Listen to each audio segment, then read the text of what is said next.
When police find a gun on TV, they run the serial number through a computer and they have the owner within seconds. But the reality is much different, slower, and more confusing than that.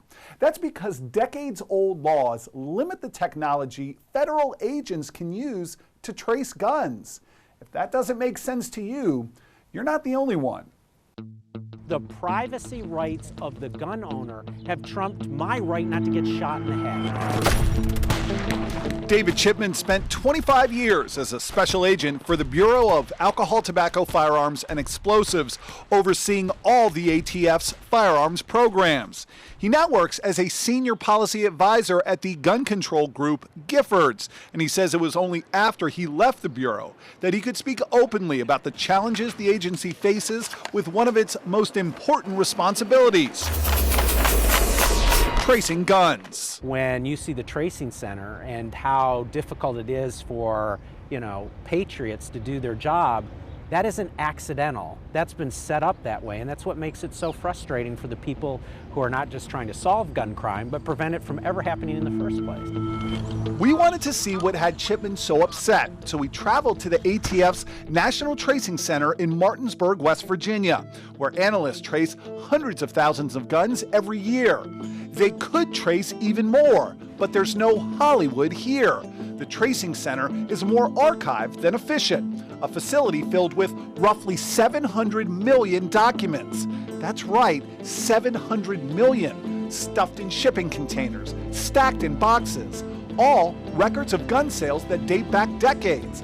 None entered into any sort of searchable computer program, which could drastically speed up the tracing process. Why not? When Congress passed the Gun Control Act 50 years ago, it gave the ATF the right to trace guns used in crimes. But Congress was also concerned with protecting the rights of gun owners, like Carl Roy, who owns the Maryland Small Arms Range in Upper Marlboro, and Jack Donald, who works there. Why shouldn't the ATF be able to create a database of gun sale records so they can quickly and efficiently find out who bought a gun that was used in crime? Because that's your National Gun Registry. Here's their problem with that. They think if the feds put gun sale records into a database, the government could use it as a federal registry of all gun owners. So what's so wrong with that? Well, a lot of gun owners believe it's the first step to government limiting how many guns people can own or confiscating them altogether. So it's a slippery slope to gun owners when you start talking about creating a national registry. That's correct. I mean, if you could ensure that nobody would have access to it but ATF, but let's face it, that's a dream in anything that you create like that. See, every time someone buys a gun in this country, they fill out this federal background check.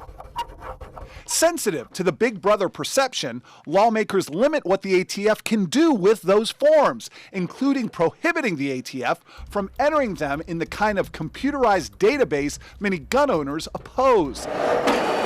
But here's the thing, the ATF uses those same forms to trace weapons used in a crime. So by requiring all these forms stay in stacks rather than a computer database, search results that could be keystrokes away are anything but. We have IT vendors that come in here all the time and say, hey, we can do this and we can set you up with that. And we say, no, you can't, because it's against the law. Neil Trotman, program manager at the ATF's Tracing Center, says his team gets 1,200 to 1,500 trace requests every day.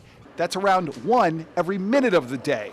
But instead of working through that caseload by entering the gun's serial number into a computer like police would do to, say, track the owner of a car, now follow me here, Tracing Center analysts have to pick up a phone, call the manufacturer, get the name of the store where the gun was sold, then use that information to track down the store owner, since by law it's the owner who is required to keep and maintain records of the firearms they buy or sell.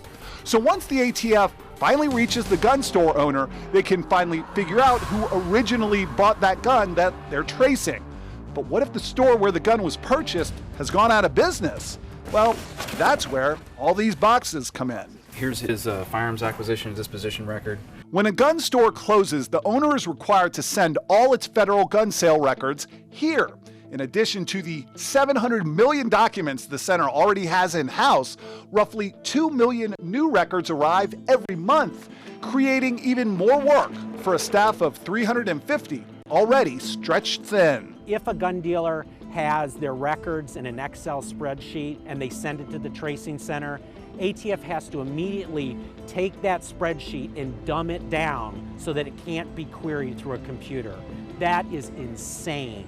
And slow. A single gun trace takes a week or more, except in the most high-profile cases, surprising even some police officers. We get calls from law enforcement on a regular basis now saying, hey, I've got this serial number, can you look it up for us?